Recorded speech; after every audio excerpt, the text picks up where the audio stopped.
መራሃት ባለ ዘላለም በእውነት ይደርብንና አምላክን የወለደች በድንጋሌ ሥጋ በድንጋሌ የጸናች ክብርት እመቤታችን አደረገች። አምላክን የወለደች በድንጋሌ ሥጋ በድንጋሌ የጸናች ክብርት እመቤታችንን ፈጽሞ የሚወድና እግዚአብሔርን የሚፈራ የብርሌና የብርጭቆ አንጥረኛ የሆነ በሶርያ ሀገር የሚኖር ኤፍሬም የሚባል አንድ ሰው ነበረ። እሱም እመቤታችንን በፍጹም ምስጋና ያመሰግናት ነበር። ከዕለታት በአንደኛው ቀን በዕለተ ሰኑይ በነግህ እመቤታችን ለዚሁ አንጥረኛ ሰው ብርሃን ተጎናጽፋ በታላቅ ግርማ ተገለጸችለት። መላእክትን አብረው ተከትለዋት መጥተው ነበር። ከዚያም የኔ ባለሟል የልጄም ወዳጅ ኤፍሬም ሆይ ሰላም ላንተ ይሁን። አሁንም እነሆ እስከ ዘላለም መታሰቢያ ሆኖ እንዲኖር የምስጋናን ነገር አብዝተህ ተናገር፣ ትናገር ዘንድ ወደ አንተ መጥቻለሁ አለችው።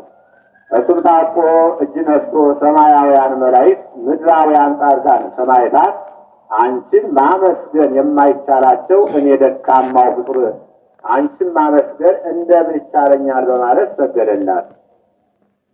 እሷም መንፈስ ቅዱስ ባናገረ መጠን ተናገር አለችው። ከዚህም በኋላ የበረከትና የሕይወት መፍለጫ የሃይማኖት መዝገብ እመቤቴ ሆይ ፈቃድሽ ከሆነስ ባርኪኝ አላት።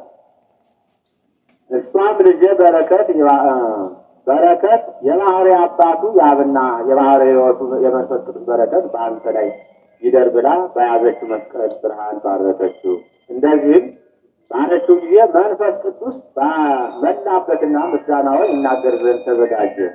የ5500 ዘመን በዲያብሎስ አገዛዝ ሲሰቃይ የነበረ አዳምን ነፃ ያወጣው ዘንድ ወደደ ብሎ ምስጋናውን ጀመረ።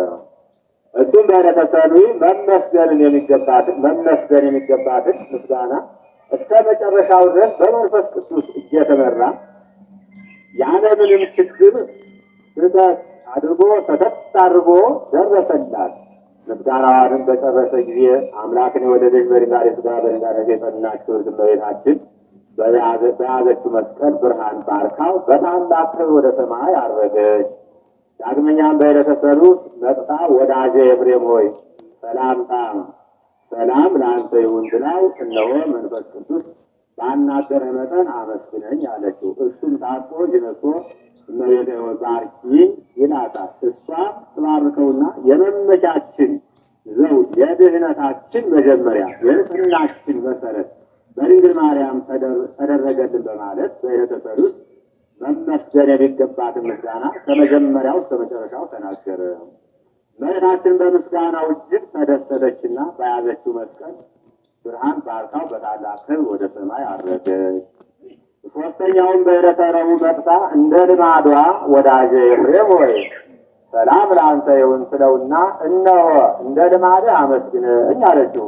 እሱም ታጥቆ እጅ ነስቶ እመቤቴ ሆይ ባርኪኝ አላትና በያዘችው መስቀል ብርሃንን ከባረከችው በኋላ በሰማያት ያሉ መላእክት ንድ ነሽ ክብርት ነሽ እያሉ ያመሰግኑሻል ብሎ ምስጋናውን በመጀመሪያ በዕለተ ረቡዕ የምትመሰገንበትን ምስጋና ከመጀመሪያው እስከ መጨረሻው ተናገረ። እነሆ እመቤታችንም በያዘችው መስቀል ብርሃን ባርካ ወደ ሰማይ አረገች። እንደዚሁም ሁሉ እመቤታችን ሐሙስ በነግ መጥታ የእግዚአብሔር ሰው ወዳጄ ኤፍሬም ሆይ እንደ ልማድ አመስግነኝ አለችው። እሱም ታጥቆ እጅ ነስቶ ነደይ ሳሰፍሮባት ጫፎቿ ሳይቃጠሉ ሙሴ በደብረ ሲና ያያትን እመቤታችንን ትመስላለች ብሎ በመጀመር በዕለተ ሐሙስ የምትመሰገንበትን ምስጋና ከመጀመሪያው እስከ መጨረሻው ተናገረ። በዚህም ጊዜ እመቤታችን እጅግ ደስ አላትና በያዘችው መስቀል ብርሃን ባርካው በታላቅ ክብር ወደ ሰማይ አረገች። በዕለተ ዓርብ በነግህ እመቤታችን መጣ በብርሃን ዙፋን ላይ ተቀምጣ ወዳጄ ኤፍሬም ሆይ ሰላም ለአንተ ይሁን፣ መንፈስ ቅዱስ ባናገረህ መጠን በጣፈጠ ምስጋና አመስግነኝ አለችው። እሱም ታጥቆ እጅ ነስቶ ከሴቶች ይልቅ ተለይተሽ አንቺ የተባረክሽ ነሽ፣ የማኅፀንሽ ፍሬ የተባረከ ነው በማለት በዕለተ ዓርብ የምትመሰገንበትን ምስጋና ከመጀመሪያው እስከ መጨረሻው ተናገረ። በዚህም ዕለት በያዘችው መስቀል ብርሃን ባርካው በታላቅ ክብር ወደ ሰማይ አረገች። በዕለተ ቀዳሚትም እመቤታችን ወደ እሱ መጥታ ወዳጄ ሆይ ደስ ይበልህ፣ የልጄም ቸርነት ከአንተ ጋር ይሁን ባለችው ጊዜ ታጥቆ እጅ ነስቶ ቆመ፣ ሰገደላት። ከዚህም መንፈስ ቅዱስ ባናገረ መጠን አመስግነኝ ብላ በያዘችው መስቀለ ብርሃን ባረከችውና በውስጥ በአፋ ንጽሕት ነሽ ብርሕት ነሽ ብሎ በመጀመር በዕለተ ቀዳሚት የሚደረገውን የእመቤታችን ምስጋና ከመጀመሪያው እስከ መጨረሻው ተናገረ። ምስጋናዋን በጨረሰ ጊዜ በያዘችው መስቀለ ብርሃን ባርካው በታላቅ ወደ ሰማይ አረገች። በዕለተ ሰንበትም እመቤታችን ከቀድሞዋ ይልቅ ቀደም ብላ መጣች። እሱ ግን እጅግ ወይን ጠጥቶ ተኝቶ ነበር። በዚህ ጊዜ እመቤታችን በዛሬቱ ዕለት ስለምንድን ነው ያላመሰገንኸኝ? ይህች ዕለት ከሌሎቹ ዕለታት ሁሉ ትበልጣለችና አለችው። እሱም በመብላትና በመንቀጥቀጥ እመቤቴ ሆይ ይህች የዛሬቱ ዕለት አንዳችም ስራ የማይሰሩባት ዕለት ስለሆነች ነው አላት።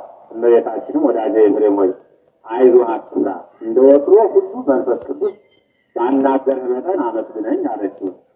ከዚህም በግንባሩ ተደፍቶ ሰገደና ታጥቆ እጅ ነስቶ ከቆመ በኋላ እመቤቴ ሆይ ባርኪኝ አለ። ባረከችው በኋላ ንድ ክብርት ሆይ ከሴቶች ተለይተሽ አንቺ የሥላሴ ባለሟልን ተባርሽ በማለት በሰንበተ ክርስቲያን የሚነገረውን ምስጋና ከመጨረሻው ተናገረ።